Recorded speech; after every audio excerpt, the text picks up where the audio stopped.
on. It's always lovely to see the people that you're kind of engaging with. And the way we'll structure this is that they will give a presentation for about 20-25 minutes, following which we can open up the floor for Q&A. So we'll take all questions after the presentation. So if you have something, please feel free to put it in the chat box, in the Q&A section, or perhaps raise your hand, and at the end, we can have everyone come talk. So yeah, thank you very much. And with that, I will hand it over. Thank you so much, Ishita. And can you see my screen now? Yes, perfect. All right, brilliant. And thank you so much for the introduction, and thank you so much, everybody, for joining in on this conversation. And really, what I wanted to do for the next probably 20 or 25 minutes is to tell you a little bit more about sort of what is my life experience in a sustainability job, and I've labeled these as the good, the bad, and the ugly of a career in sustainability. I'd like to share a little bit with you how I see the job and the profession changing over time. And also, I appreciate that some of you are perhaps starting a career or pivoting their career into sustainability. So I would like to share a little bit about what I would suggest to myself if I was starting a career in sustainability today. Also, like to tell you what today is not about. So I'm not going to share lots of data and academic research and lots of information about what it means working in sustainability. And the way that I'm approaching this conversation is as if we're a group of friends meeting for a coffee or a pint and just really talking about our experience at work. All right. So that is very much my impression and what my experience has been, which is not necessarily representative for everybody working in sustainability, but is certainly true for myself.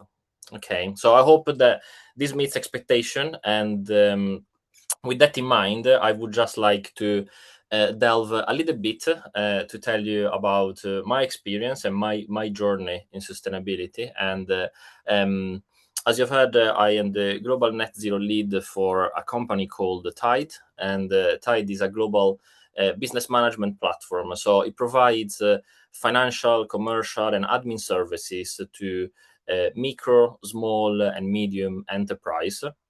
And we operate in UK, India, Germany, and France. And as part of my role at Tide, I look after our net zero plan, which is about carbon reduction, carbon removal, and supporting our customer or members in their journey towards net zero. I've been at Tide for a year now, but I've been working in sustainability for the last 15 years. So before Tide, I worked for very large organizations in the UK, like Vodafone, Lloyds Banking Group, and Sainsbury's, which is a big retailer in the UK. But I also do lots of other stuff, and I just want to introduce the other stuff that I do, because it's an important thing to explain some of my views later on the presentation. And I won't give you lots of details, but some of the things that sort of I get involved with is I volunteer with a charity called Climate Ed. And I facilitate workshops in primary school to talk about climate change to young children.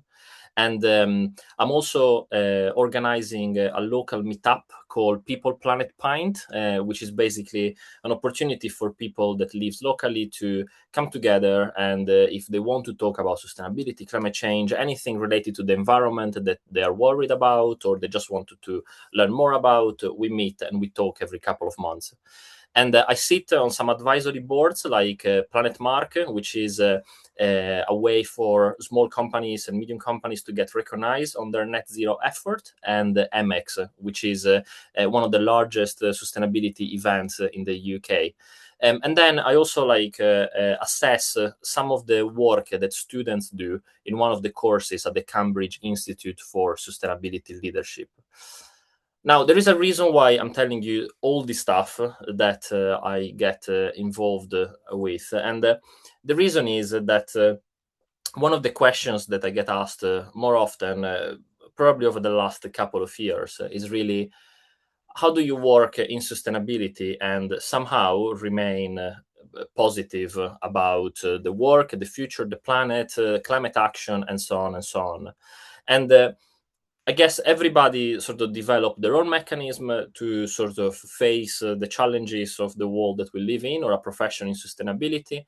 And from my perspective, I really talk about the concept of remain stubbornly positive, which means being aware of everything that is going on socially, economically, politic-wise around the globe, but with all this in mind, still deciding to focusing on the positive, so on the progress, on the movement towards the right direction, which may be net zero or reducing waste or reducing water, depending where you're working and all sort.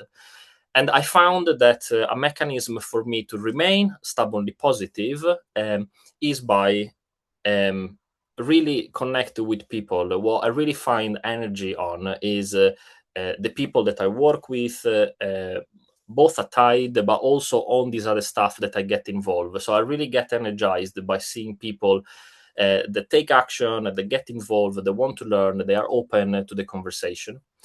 The second thing is the local action. What I found throughout the year is that climate change, which is my area of expertise, it's an incredibly overwhelming problem statement. It's probably the biggest problem statement that we face as a humanity.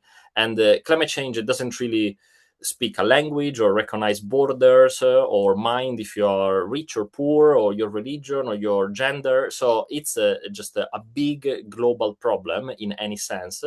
And sometimes it's hard to reconnect the work that you are doing with this very big problem. And so, what I find some relief on is local action. So, really trying to see what I do reflected in the local community in the real tangible action. And that's why I volunteer in a primary school or I run a local meetup. And then the third thing is the hands-on. Like as a sustainability professional, especially in the corporate environment, I find that we spend lots of time talking, okay, for different reasons. And I'm going back to that in a second. And so sometimes we're lacking the actions that we need to maintain that energy level. So again, getting involved locally, it really helps me with this hands-on activity. And then the last thing why I'm showing you all of this stuff is because, again, I appreciate that some of you may work in sustainability, others may like to pivot in sustainability or have a role which is more about sustainability. And this is just like to share that sustainability may not be part of your job title, but there is so much more that you can get involved outside your work to sort of fulfill that need of having an impact or your passion and so on and so on. Okay. So that's a little bit about myself and sort of like my vision and my view about how you remain positive in this environment. Now, the second thing that I get asked often as well is really what do you actually do and what is your role? And I I had a manager years ago that told me that if you cannot summarize what you do in one sentence, then you don't really know what you're doing. So I'll probably say in one sentence, what I do is I help large organization reducing their impact on the environment. Okay, so that is probably the tagline. But what does that really look like day in and day out? And I think that one of the things that certainly has been a common denominator throughout my career has been a constant level of change, variety, and multitude of topics to tackle at the same time. And I often describe my job as someone that is spinning lots of plates at the same time and is trying not to make any one of these plates falling through. Certainly, over the last couple of years, a big part of my job has been around reporting. So, disclosure of what the company that I'm working for is doing from a sustainability perspective. And that is both internally and externally. So, there is lots more, or there is a much higher standard of reporting and disclosure required today than there was 15 years ago. Governance, I think that is one of the key words when you're talking sustainability, because really developing and following the right governance is really essential to then drive action. I mentioned earlier about the people. So I think that managing people and those conversations with the people is essential. So lots of the time I really spend it talking with stakeholders internally or industry-wise. So my peers, policymakers, and so on and so on. And then, of course, there is all a continuous element of learning and development because sustainability, corporate sustainability, has become an ever increasingly complex topic and much more complex than it was 15 years ago. So it's really a constant effort to remain up to date with all this information and, of course, the delivery of the project. And this sort of leads me to like the second aspect of sort of my job in corporate sustainability that I find that lots of my peers that I talk to also feel, and is the fact that today the when there is no the right pace or the right level of action when it comes to climate and climate change or net zero, however you label it, is not because we lack knowledge or we lack technology. Is very much because we need to get better at articulating the value of what we do. Okay, so a big part of my job is about really convincing the decision making, whoever that is, of the value of what we're doing, really keep pushing a particular strategy or particular program, influencing the organization, trying to get the resources, trying to get the delivery rolling. So a big part of my effort is about that convincing element, is about articulating the value of what we do. And then the remaining part is executing. And I hope that if we speak again in 10 years' time, the colors are the opposite, and maybe we're not spending so much time talking about the stuff that we should be doing, and everybody's supportive and everything is happening, and then we're executing most of it. But I feel like that if I should summarize it today, it probably looks like this. And when I talk about value of what we do, I think one of the biggest skills that certainly I have worked on in the last couple of years is really not to talk about sustainability and net zero in isolation. So not to talk about oh, we just got a target that we need to achieve. That is not enough. It's very much about how does your target, how does your strategy, how does your climate action links back to what the business need, which may be growth, risk management, compliance, customer acquisition, customer retention, whatever is important for the organization that you work for. But I think as sustainability professional in a corporate environment, we need to get used at talking on those terms. Okay. So hopefully this gives you a bit of a sense of how my role is split around the week. And as I said at the beginning, I really see this as a bit of a chat with some friends about the job. And so if we talk between friends, then we should also talk about what we like about this job and what we don't. And I I've been working in sustainability my entire career, and hopefully I will be working in sustainability for the rest of my career. So I'm a bit of a one-trick pony, and this is really what I would like to do for the rest of my working life. And there are certainly things that I've always loved and I keep loving about my job. What I really love is this variety and complexity because over time it feels like the job is changing, is maturing, it requires more skills, is touching area of society that didn't perhaps 15 years ago. So this complexity, this variety is something that really keeps me motivated. The second thing, I'm very pragmatic and analytical, and so I do like the fact that the output is measurable. So if you have worked in sustainability for 20 years, one day you can just stop, reflect, look back, and your impact is measurable. Okay, it may be that you have trained 1,000 people on sustainability, or you are facilitating planting a million trees, or you have saved 10 million tons of CO2. So your impact is measurable. And I think that measurement really helped me staying focused. And then the third thing is the technology, which is also the main reason why I approach sustainability is the technology side. I find that there is a very um, there is a very strong connection between the evolution of technology and the sustainability. Any technology that comes new, uh, it does really have an impact in sustainability, for good or for bad. But like AI, for example, is going to unlock lots of opportunities for sustainability, but is also an extra variables that we need to manage. But of course, there are also things that I don't really like about my job. When I say my job, I mean like the industry. And the first thing that I really don't like much is that while in some parts of the world, net zero and climate change and sustainability has always been a bit of a polarizing topic, I am based in the UK, and certainly up to a couple of years ago, net zero was not a polarizing topic. It was something that everybody across the political spectrum will sort of get by. And it's something that was probably at the same level as the health system, or supporting the teachers, or supporting our elderly, and so on and so on. So it was a very cross-societal and cross-political things that everybody will get by. And the conversation is moving from that to a more polarized view. And that's something I really dislike, because I really believe that if you care about the economy, if you care about your community, if you care about public health, if you care about jobs for the future, then you automatically care for climate change. And you may not label it as that, but the link for me is it's very strong.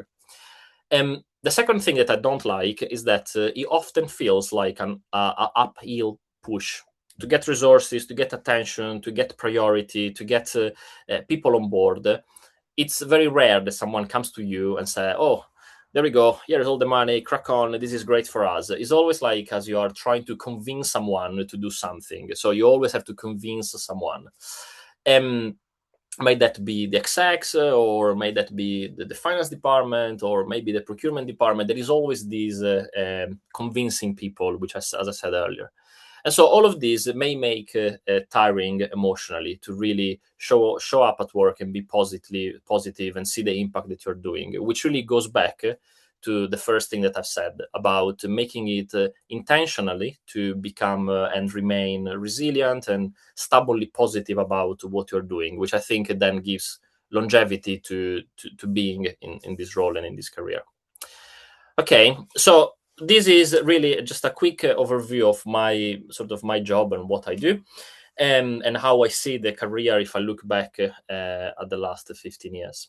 And then now I want to give you a bit of a view of how I see the industry in the future, and so how I see some of the skills and some of the things that are changing in the industry. And the first thing I would like to share is really what I see as the key competency or skills or things to develop if you work in sustainability today. It doesn't mean that you need to be a champion at all of these, but are certainly things that I think you need to work on intentionally. I won't talk much about resilience because I think I've touched on that quite a bit already, but certainly you need to be resilient to be working in this subject and in this field, because the you find lots of resistance. Okay, and so you need to be able to see the bigger picture, but also really focusing on what you're working on. The second thing is the storytelling. And when I mean storytelling, what I talk about is really being able to articulating the value of what we're doing. So being able to sit down in front of your exec and really say why we're doing the things that we're doing from a sustainability perspective, not because they're a nice thing to do, but because they make business sense and how. The third is the technical competence. And for many years, I was told, and I told others, that to work in sustainability, you need to be passionate about. And I still think that is true. But now I say you need to be passionate and competent, because sustainability is an incredibly changing environment, changing topic. It becomes more and more complex over time. And so you need to have the technical expertise, the same that you wouldn't go to a physiotherapist just because they were passionate about, but you will go to a physiotherapist because they knew what they were doing. The fourth thing is making friends. And what I mean by this is that if you work in sustainability in a large organization, then you can orchestrate what's happening with the organization, but you need people behind. And so you need to be able to really make those accountable in different parts of the organization. May that be risk, finance, audit, procurement, facility management, estate, whatever the organization that you work for. So being able to really bring people on board on the sustainability journey. The fifth one is progress versus perfection. I think that whenever you do something that relating to sustainability, there is always a yes, but what about? Okay, so you may be installing new super efficient LED lighting. Someone is going to come and question, yeah, but what about the materials that LED lighting are made of? You may be switching all your company cars to an electric vehicle, and someone may be coming and say, well, but what about the batteries? So there is no solution in the world that have got no impact on the planet. And so what we're really working on here is trying to make progress, not finding something which is absolutely perfect, because otherwise we just won't do anything. And then the last bit is the think big but act fast. We really love like a good sustainability strategy, target setting, and putting all the science into like these big models. Fundamentally, we now have lost that opportunity to be picky about what we do and when. So I think Antonio Guterres from the UN said a couple of years ago, I think it was like 3 or 4 COPs ago, we need to do everything everywhere all at once. And that's really how I feel now about our work. We really don't have the time to be picky anymore. We just need to really get the ball rolling on anything that we can get over the line. And then these are probably 4 key trends that I have observed in across the industry. And the first one is really from voluntary to mandatory. Like 10 years ago, each organization, they set the target, how the reduction target for carbon, how they liked. Each sustainability report looked different, and it was a little bit a nice thing to do. Now it's mandatory. It's mandatory because either regulation is asking you to disclose and measure certain things, your investors are asking, your customers, your colleagues. So it becomes really a core and absolute mandatory things to do. And that transition also means that you need to develop lots more understanding of policy, disclosure, legal, risk management, etc., etc. The second bit is really from headline to core business. And what I mean by this is that some years ago, a big organization making a net zero target would probably be as a headline on the BBC News app. The time has passed now. That's not how it works anymore. The advocacy of organizations is certainly in decline when it comes to net zero and sustainability and ESG in general. It doesn't necessarily mean that the action is also in decline. In fact, what I think is happening and what I see happening is that the sustainability agenda is really becoming part of the core business. And I call it invisible pipeline, which is really the way that I describe the fact that it may not be very shiny and it may not make the headline on the BBC, but stuff are happening and are happening in a way that it becomes business as usual. Okay, and I do think this is not just a phase; it's really how it's going to be in the future. The third point is really from reduction to adaptation. I think that up to this point, we have only talked about carbon reduction and environmental impact reduction, and we're starting to talk a lot more about adaptation and questions as how are your colleagues going to be in the office during a heat wave, or is the heating system in our office going to cope with a particularly harsh winter? These are type of questions that are getting asked now, and it's a completely new area for sustainability people to sort of get involved with. And then the last bit is really I think I hear very often that there are less and less sustainability roles coming up on job board or LinkedIn or Indeed or whatever job board you use. And I think it is true in the sense that the centralized team, sustainability teams are becoming smaller and smaller. And because sustainability is becoming a core business function, then the accountability is getting spread across the organization, which for me is a sign of maturity. It may not be great for people like me that work in a centralized sustainability team, but it's certainly going to the right direction. And it also means that you may be working in sustainability, even if your job title doesn't say so. Okay.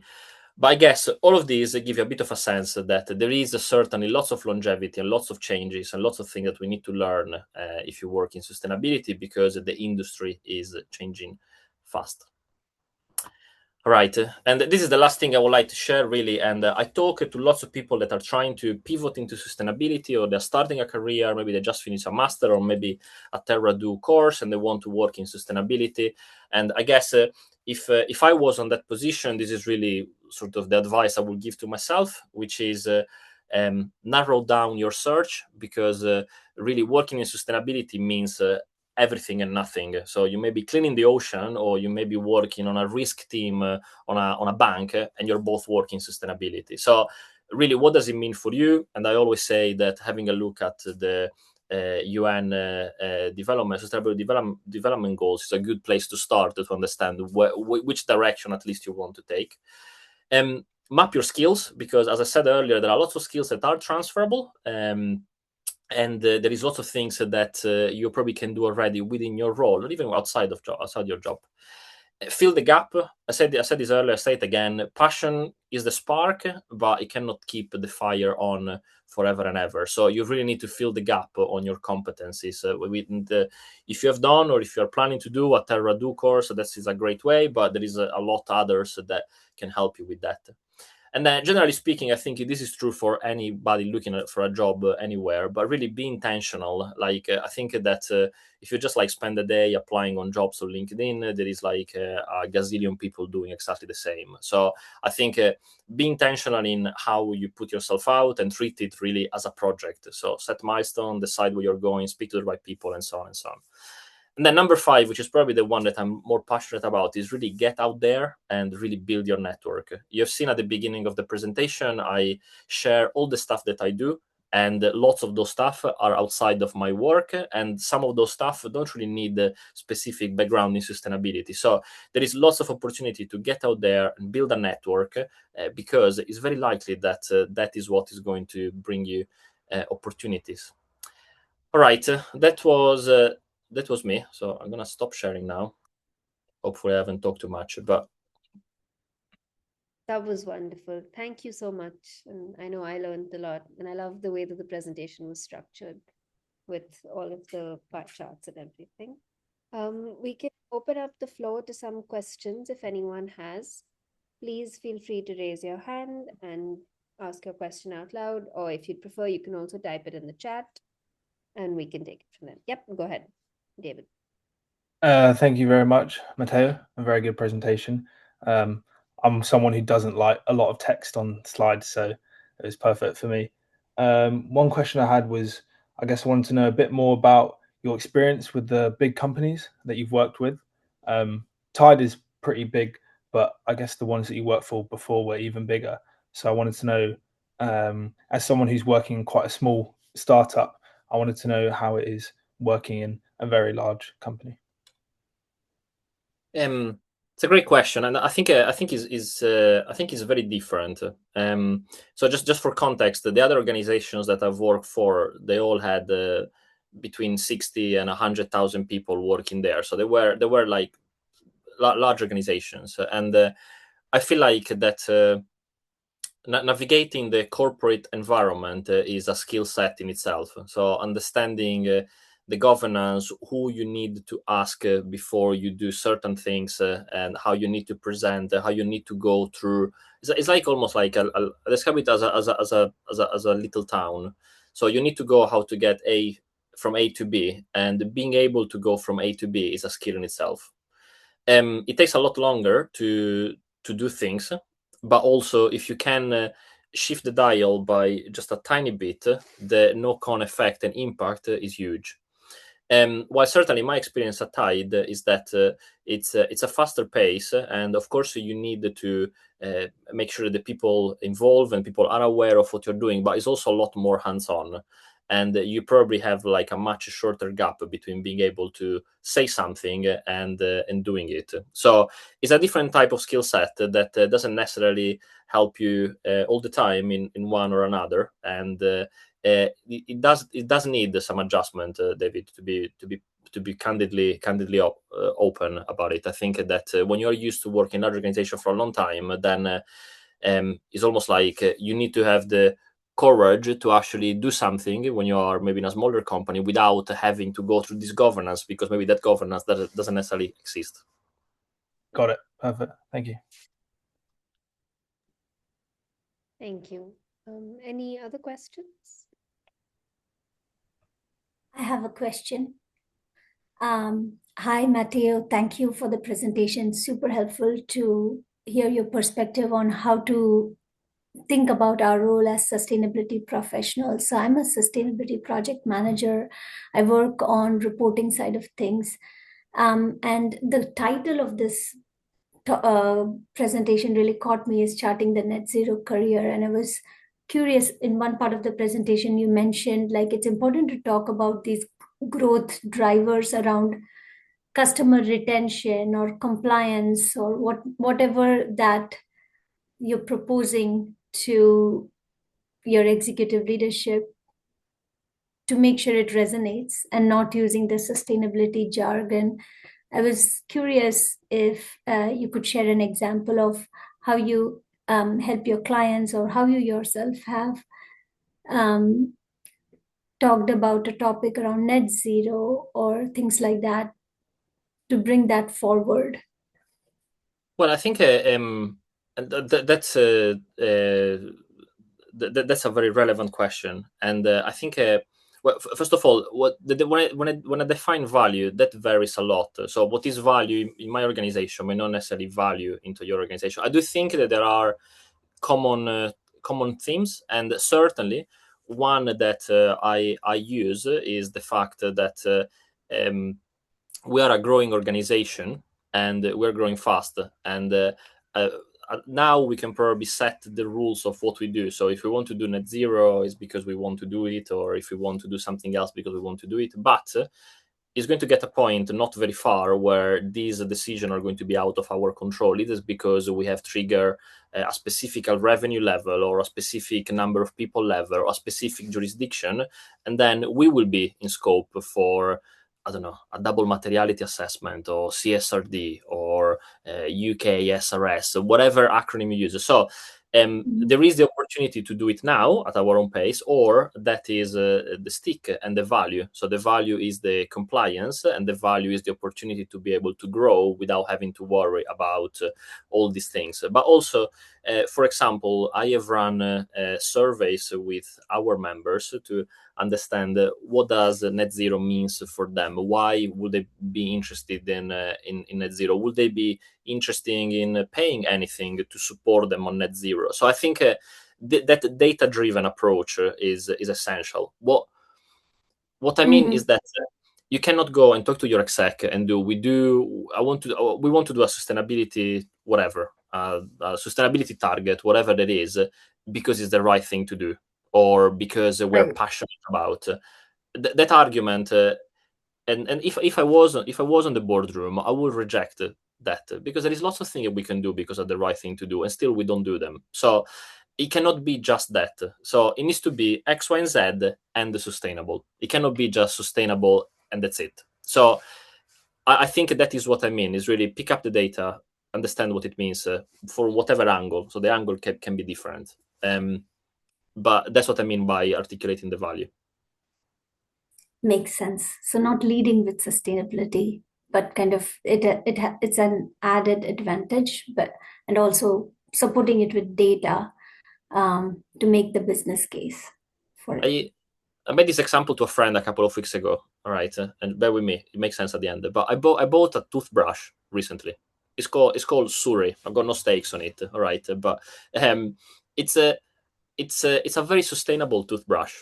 Okay, but the battery lasts 40 days. Is beautifully designed, and they send you the replacement at home. Where if you tell them like the top part, and it is sustainable. I would have not bought it because it's just sustainable. You know what I mean? I bought it because of all the other stuff, and then it happens to be sustainable, and I paid a premium for it because it was sustainable. But if the battery was rubbish and it was impossible to get the head replacement and it was really ugly, I would have not bought it, even if it was sustainable. So sustainable is and sustainable. Makes sense. Thank you.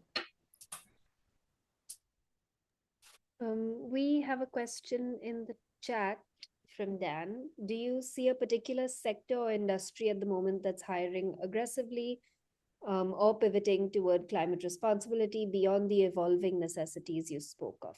And then Vaishali will come to you after this one. Yeah, Dan, I say renewable energies, I think is growing a lot just because there is like an ever increasing demand for energy. I mean, we are power hungry, and so I think renewable energies, whatever that shades takes, maybe the network or development or planning, whatever. I think data center sustainability, I see lots of people moving towards that again, just because the demand is growing a lot. And then I think financial institutions in general, which may not be hiring um, sustainability managers, right? But they're managing that they are hiring people that are the disclosure, the risk, the audit, the framework of sustainability. So perhaps the sustainability maybe is not, or ESG is not on the job title, but it's the core part in the description. So that would probably be my, if I had to put a bet, I would put it on those three. Thank you. That does make quite a bit of sense, actually. But I love the fact that certain jobs may become more, let's just say, attainable if you bring that sustainability angle to the table when you're sort of introducing yourself to that type of career. So Yeah. that's And also, like my certainly what I've observed is that if you're recruiting for like a risk manager that needs to look at, I don't know, the risk of your mortgage books, for example, yeah, you don't get a sustainability professional and train them on risk. You take a risk professional and train them on sustainability. And so that's why I say that sustainability may not necessarily be on the job title, but that role is on sustainability. But it is a risk professional that knows sustainability, not a sustainability professional that knows risk. And it's the same with a supplier manager or procurement manager. If you need a buyer, I don't know, if you buy plastic, you get a plastic buyer that understands the sustainability. You don't get a sustainability manager to buy your plastic for your factory. terrific. Vaishali, do you want to come in? All right. Thank you so much for the presentation. I really appreciate it. And the questions have been really awesome too. So I have a question that's kind of adjacent to career in some way. It's more about the community work that you, Matteo, have been doing in terms of the educational connect, the kind of volunteer work. Have you seen an opportunity to connect, maybe have some partnerships between your, kind of career corporate side and those community-based local change ventures? And I'm building basically a community student, high school student nexus with organizations and sustainability. And right now I'm in Florida in the United States, and there's a lot of counter stuff going on. There's not a lot of support in terms of the educational side, the government side of things. There's actually an active push away from it. So I was just wondering if you had any thoughts about that. I see it a lot. I mean, throughout my career, all these let's say these extracurricular activities that I've been doing in terms of engagement in the community or getting involved outside of my job, like it is almost like it's been like really an engine for finding opportunity that then I could bring back at my job. It's been constant, and I always bang around this point a lot with my peers because I use LinkedIn a lot, like a lot. I post every day, and I made a bit of a personal thing to sort of build a community over LinkedIn. Okay, because I find that the time that I spend with the community there somehow then brings back opportunities in my role in the work that I do. Okay, and it is the same for the time that I spent in the volunteering in the primary school, organizing the meetups, supporting some of these advisory role. They all, at the end of the day, they all like support one each other, and so I certainly see lots of synergies and added values into it. Thanks. I have another question in the chat from Muskan, who says, since you've worked in both corporate sustainability and consulting roles, which one did you enjoy more, and where do you think you were able to make a greater impact? So I've never worked in consultancy, so I've always worked as an in-house professional, but I've got a view on that if happy to share it. So I think when you work in an in-house role, you have an opportunity to see project from the beginning to the end, really. And when you work as a consultant, well, sorry, and I will add, when you are in-house, then you're a bit of more of I define as an architect, really. You try to really architect resources and to trying to get to the completion of the project. You may not become necessarily a specialist on everything, so you will become a specialist on some of the projects that you oversee end to end, but you're also like a generalist in the sense that on the same day, as I said earlier, you may be talking about disclosures and governance and project delivery. So you touch lots of things on the same week. And clearly, as a consultant, is different. It depends on the level that you are, of course, as a consultant. But really, you're often parachuted from day 10 to day 50, and then you disappear. So you don't necessarily see that. But you also see lots of different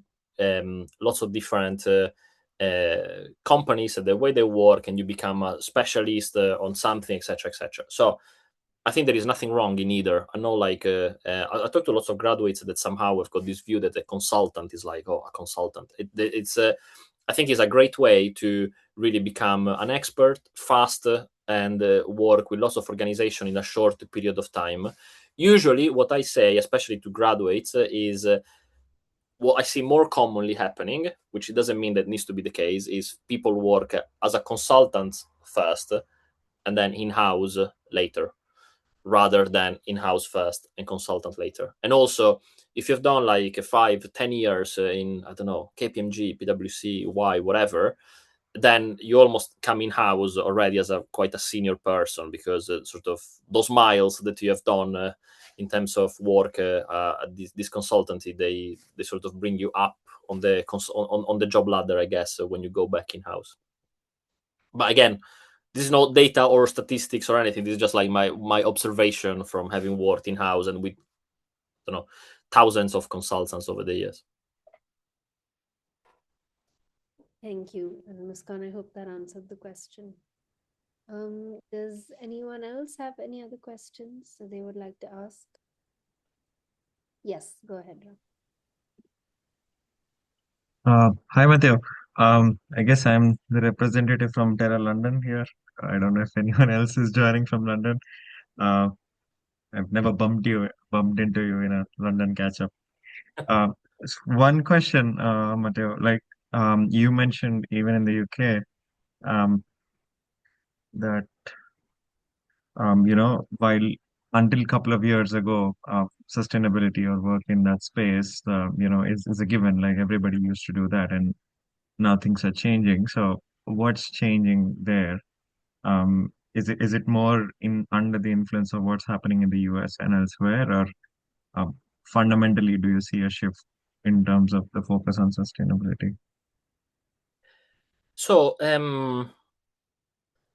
I think is I think in the UK and in other parts of the world as well, in Europe as well, also. So the parts of the world that I follow, which is like Europe and the UK and the US, etc. It does feel like climate change in general, or working on ESG or sustainability, is becoming a bit more of a polarizing topic in certain areas. But I really, as I said earlier, I think that when you look at the real action, I think that the advocacy have decreased, in the sense that again, if an organization, you're perhaps refining your targets or launching a sustainability program, is not necessarily something that makes headlines from that perspective. However, I really believe that between the advocacy and the real action, also what is happening, there is definitely a mismatch. So I definitely think that the advocacy has decreased, but the action has really not.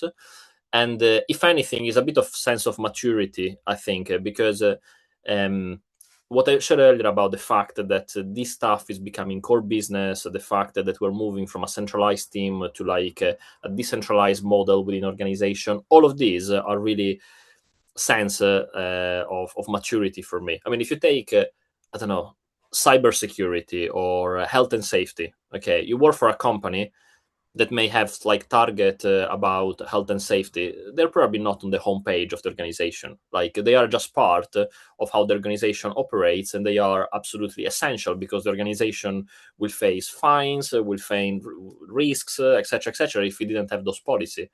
I see sustainability in the same way. So the fact that it's not on the headline on the homepage, it doesn't mean that it's not important. It means that it's starting to being built in the invisible pipeline of the organization. And look, I always said this thing: if you buy a new house and someone is coming around, you're not going to show how beautiful the plumbing of your house is. You're not going to say, "Oh, look what amazing plumbing I've got."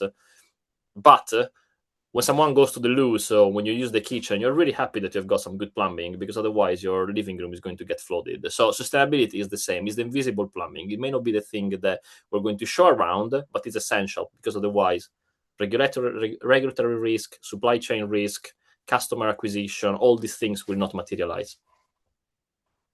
Got it. Thank you. Like one more follow-up question. I know Lisa is asking a question as well. One follow-up question is, do you have any say, because there are a lot of companies out there which give software to sustainability teams, like software and tools, to report emissions, to track any efforts of decarbonization and so on. So as someone in sustainability leadership, like, is this more of the technical teams in the company, the IT and the others deciding it, or do you work with such companies and so on to actually, drive more innovation within whatever companies you work, like Tide and the others? Well, fundamentally, it's I think is mainly, so the question starts from the sustainability team or whoever is in charge for the reporting, which may not be the sustainability team anymore. Like in lots of organizations, the finance department are now sort of coordinating the work for disclosures. So I think it starts with them. Then also, of course, it will involve a technical team because not every system can be implemented in every organization. But I think it goes back to one of the points I make earlier, which was about you need to be able to make friends with your organization. So you really need to be able to bring that expertise in house, because otherwise you simply will not really know about certain aspects. Sure, thank you. Lisa. I can read the question, or at least I prefer, but Lisa essentially said, I like your comment regarding the incorporation of sustainability in different roles. Have you worked with individuals that have legal experience that have pivoted into a sustainability role? And if not, do you have any advice on pivoting? Also, do you have any suggestions regarding volunteering with different organizations? This seems to be a good way to make an impact. Yeah, definitely, Lisa. So I've worked with I've worked with lots of organizations. So I've worked with lots of people that with a legal background that now they're now really working in sustainability. And I think there is an incredibly strong link between legal and sustainability. Just to give you two examples. One is on the disclosures of when an organization is large enough to be in scope for any mandatory disclosure, like CSRD, for example. Then, if it is a large organization, there is no doubt that the legal team is involved either in house or like as a supporting firm. I certainly work with lots of legal support whenever I've worked on like a power purchase agreement, so long-term electricity supply agreement, where you go directly to a renewable provider to say, okay, I'm going to buy this amount of electricity from you at this price. Then the contractual element of that is probably 90% of the effort, and specifically I've worked with legal team that supported us as an external that were specialized on that element of the negotiation and the contracting of renewable energy. But there are more and more examples, Lisa. So I think that legal and sustainability goes really hand in hand, more now than it did 15 years ago. So, and I said earlier, I think on one of the questions, I think Dan asked a question, the fact that again, if you need a legal expert in sustainability, you don't get a sustainability person and train them with a degree in law. You get someone who's got a degree in law and train them in sustainability. So I think that certainly if you come from that background, Lisa, I can certainly see how you could pivot into that, because it will be in demand. And on the volunteering, there are plenty of opportunity, but I'll go back to one of the points I raised earlier, which is what is important for you. So you could volunteer on a sustainability theme, but that could be anything. You could be cleaning a river, or you could be supporting the legal action of a climate action group. That is entirely up to what is interesting for you and what you like to get involved. Thank you. We have about 5 minutes left. Does anyone have any final questions they would like to ask, or anything that they would like to share? I can ask one more if we have time. Yes. I'm trying to read more this year. Do you have any good book recommendations about sustainability or anything else? The Lord of the Ring is a really good. No, I think I always recommend one book, which is the future we choose by Christiana Figueras, because there was a time, David, where I was I felt like the need to read a lot about climate change, because I don't know, there was a time where I needed to understand what was the problem and what was the part that I was playing on the solution. Okay, so I spent like maybe 18 months reading all sort of books and podcasts, listening to podcasts and so on and so on. And the plot is always the same of all the books about climate change. Is it's a disaster, lots of data, and then there is like 3 pages of there is hope. So that is the plot of any book on sustainability. The reason why I really like the Christiana Figueras book is because in the first 2 chapters, the first one describes the world if we didn't solve climate change. So how is your life going to be in 50 years time, or your kids, or your grandsons and granddaughters? And then the second chapter describes the world on how is it going to be if we have solved climate change, or we are solving climate change. And that view really energized me, because I think it was the first time that someone actually didn't focus on the dooms, but described actually how the world can be. And so I felt that there was an incredible storytelling. Perfect. I'll add it to my list. Thank you. I think I would actually just add on to say that I really enjoyed This Changes Everything by Naomi Klein. It was one of the first climate change books that I read when I was first getting into the field, and it helped put things in perspective from a very economic perspective for me. So it's another good one if you haven't. Perfect. Yeah. That's such a great book, Ishita. Okay, I think Ishita, I have one last question. Matteo, could you share any project that you like, something cool or something super challenging for the team, just to get a sense of your work, like any specific project? Look, one of the projects that I have really enjoyed the most, that I didn't think I would see it through, was a couple of years ago, when I used to work for Lloyd's banking group. There is one of the offices in the middle of Halifax, which is just like a town in the UK, and we found that underneath there was lots of water, and we could use it to do a ground source heat pump to basically remove all the gas boilers from this building and use this ground source heat pump, which was basically such a low carbon intense solution to provide this enormous building with heating and cooling. And I think nobody believed that we could actually drill these 2 boreholes in the middle of town to reach this water underneath. But in fact, we did it, and I found it incredible that today you walk on that street and you see 2 little metal things, and underneath there are like 3 years of work to drill these 2 boreholes and decarbonizing probably one of the biggest building in town. So it's one of the amazing projects I've been able to work with, but there will be many. That is the first one that came to mind. that sounds pretty cool, actually. I think we'd all love to hear more about it. But I think with that, we can wrap. Thank you so much, everyone, for being here today. Thank you for taking the time. And most of all, Matteo, thank you so much for that wonderful presentation and all of these insightful answers.